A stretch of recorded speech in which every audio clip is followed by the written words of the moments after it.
Perek Yud Beis Beinani. Chapter 12 deals with Beinani. And I got to tell you that the Alter Rebbe has, in my opinion, 3 prakim devoted to Beinani. Yud Beis, Yud Gimel, and Yud Aleph. Tezvav was already an andezach, l'daiti. I could be wrong, this is how I understand it. And if you wonder why the Alter Rebbe gives the Beinani 3 prakim when he gives the tzaddik and the rasha a perek a piece, so the simple answer, of course, is because this is a sefer shel Beinani. It's not a sefer shel tzaddikim. It's not a sefer shel rishoyim. But a little bit of a deeper answer is because a Beinani is different than a tzaddik in a very basic way. A Beinani's life is defined by mood. Tzaddik's life is defined by constancy. You'll see it in Perek Yud Gimel. He's going to talk about the even emes. That tzaddikim's avoid is emes. He's going to pilpul b'chlal whether a Beinani's avoid is emes because it's moody. Beinanim have ups and downs. They're fluctuating. Up and down, up and down, up and down. There's moods. And therefore you have to describe all the moods. All the possibilities in the life of a Beinani. The mashal for it is the rich man and the poor man, right? The rich man has a stock full of wood. Every hour he puts in one log and his house is always the same temperature. The Beinani the poor man doesn't have enough fuel. So he puts his whole fuel supply into the fire in the morning. The house is boiling hot. And he hopes that at night it'll still be a little bit warm. Because if he would put the fuel in, like the rich man does, by midday his house will be refrigerated. And by supper time it'll be a freezer. Do you understand? The Beinani has to concentrate his life around his davenings. A tzaddik not so much. Because the tzaddik's Avos Hashem, Yiras Hashem, it doesn't go away. There's no Yitzhar Hara to counter it out. A Beinani, on the other hand, his life has these moods. One of the ideas that appears in the Tanya in describing the moods of the Beinani would be the terms Melucha and Memshala. Sometimes a Beinani is a king, and sometimes a Beinani is a dictator. It's going to be in the beginning of this Perek. When a Beinani davens, he's a king over himself. Malchusei Beratzin, his body and even his animal soul are a willing collaborator in Avedas Hashem. Between davenings, he's a Moshe, the dictator. He's forcing himself into a state of discipline because he's not inspired, and there's just a Rishimu, a Roshim, a trace of his Avedas Hashem during davening that remains for the duration of the day that sustains him from davening to davening. So a Beinani's avodah has these fluctuations and moods, and the Alter Rebbe is going to talk about these different moods. The words that we're going to use as we learn these few prakim is the word melech and moshel. Melech and moshel. During davening, a Beinani is a melech, is a king, and the Rebbe writes in one of his notes, you don't have to have Yam. Hashem doesn't have to help you then. You can do it yourself. Between davenings, when you're only a dictator over yourself, this is when the day is. So we start Perek Yud Gimel. Va'abeinani and the Beinani Yisrael Olam that never. Ein hara gever kol kach. The evil never is strengthened so much. Lich b'sheser ktana l'slabish b'guf lachtir. It never conquers the small city, which is your body, to use the body as its garment by making the person sin. The hainu, in other words, shleisha levushei nefesh habahamis. The 3 garments of the animal soul. Which are thought, speech, and deed. And I remember, I told this to you already many times. Remember, there's 2 sets of machshava, 2 sets of dibur, and 2 sets of maisa. Where you do a mitzvah from maisa nefesh alakis, you do an aveda or a stamatayvet, and you jump from nefesh to nefesh. We switch from nefesh alakis, nefesh abahamis, faster than the eye could see. But it's 2 different sets of levushim. And gave it on nefesh alakis, never defeat the nefesh alakis. Le'eslabish, to become the actual garments, beguf in the person's brain. The person never lets the levushim nefesh abahamis actually take over. B'mayach in the brain, which would be machshava, u'b'peh in the mouth, which would be dibur, u'b'sha'ar ramach eivar, but the remaining 248 limbs, which would be maisa, la'achatiyam, to make them sin, u'lotamam, and to contaminate them, chas v'shalom, gatabim. Rather, the Beinani is a person that shleisha levushay nefesh alakis, the 3 garments of the godly soul. Remember again, there's a separate machshava for nefesh alakis, a separate dibur, and a separate mind nefesh alakis. Heim levadim, they alone, mislapshim, become the garments, beguf for the body. Sheheim, which are machshava dibur, ma'isa, thought, speech, and deed, shotayag mitzateh. V'lei over avera mayamav, a Beinani never sins. He struggles. There are times that he's about to sin, but he doesn't do it with pain. He doesn't think a bad thought, that's an Aveda. He doesn't say a bad word, that's an Aveda.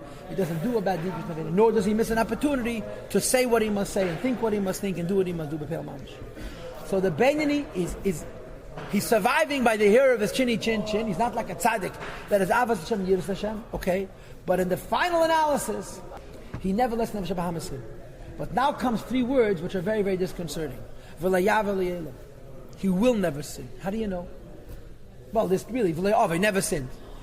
You never sin means once you do one Aveda, you can't be a Beinani? How do you know right now if you're going to sin tomorrow? So the Rebbe has many notes on this. The bottom line is, even if a person did an Aveda, there's a Tshuva Me'ava which can overturn an Aveda completely. And the Rebbe is saying, when you are right now inspired in Avedas Hashem, Ba'asher hu sham, as you stand at this particular moment, the way you feel right now about God and reality and yourself, you're not going to sin in the future. And therefore, the name Rasha was never placed upon him, even for 1 hour. In one instant, call Yom of his whole life. Because he never did any Avedas. Now, if he did Avedas, he did Tshuva for them. And he did Tshuva Me'ava, which are retroactive, which killed the Aveda in the past, as if he never did the Aveda. And therefore, even if he once did an Aveda, he erased the Shem Rasha, which he had in the past. And therefore, Shem Rasha love Shabbos. A Beinani is barely doing the right thing and not doing the wrong thing, but he's constant in the bottom line. The Beinani is very emotionally moody, has ups and downs, highs and lows, but Lapei Mamish, he doesn't fall below the line. But you must know that Mahus V'yatzim never shall kiss, the essence of the godly soul. The essence of the godly soul is not what you think, do, and say, but how you feel. Shein Esa B'chinaseh, which are the 10 faculties of Seichel and Midas, right? On the level of Levushim, Achshav Dibur Amaisa, he's a winner. But on the level of Seichel and Midas, he's fighting like a lion. Leila, Hen, Levada, not they alone. Now here are the 2 words. Hamalucha, the kingship. Kingship would mean that you want to do what Nefesh Elokis wants. V'amamshala means the domination, which means that you don't want to do it, but you're forcing yourself to do it. Melucha is beklolos b'shasat tefillah, and memshala is shalei b'shasat tefillah. B'irktana over the body, over the city. Because the Nefesh HaBahamis is always there to challenge you and to test you and to try to inspire you in the opposite sense.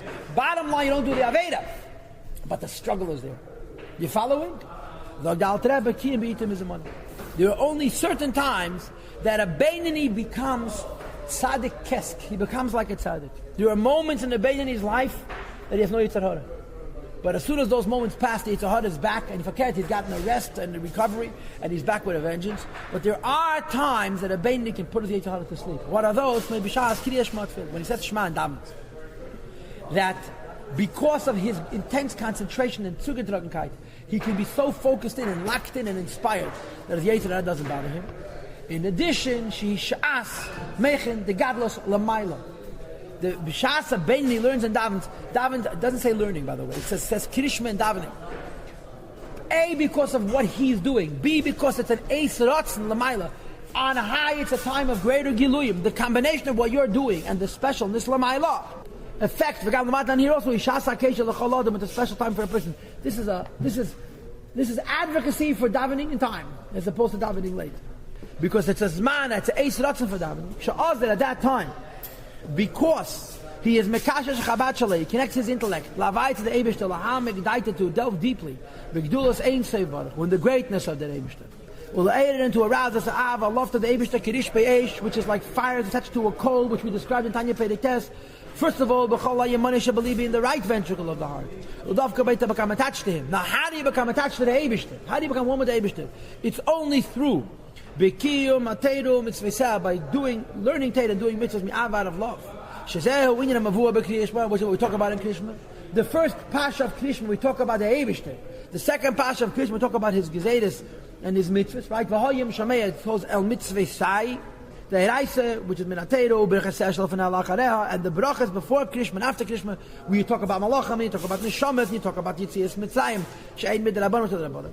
Hein Hachana L'Kiyam, because they're in preparation, which creates the mood and the inspiration. If you're going to say Shema and hold by Achtas Avaya in a way that affects practically doing mitzvahs, it's first you talked about the Galgalim and the Malachim, and how they're Mashpia Shefa, and how they're only tools in the Eibishter's hand, which is the first Baruch. Then you talk about Neshamas Yisrael, the Eibishter's favoritism.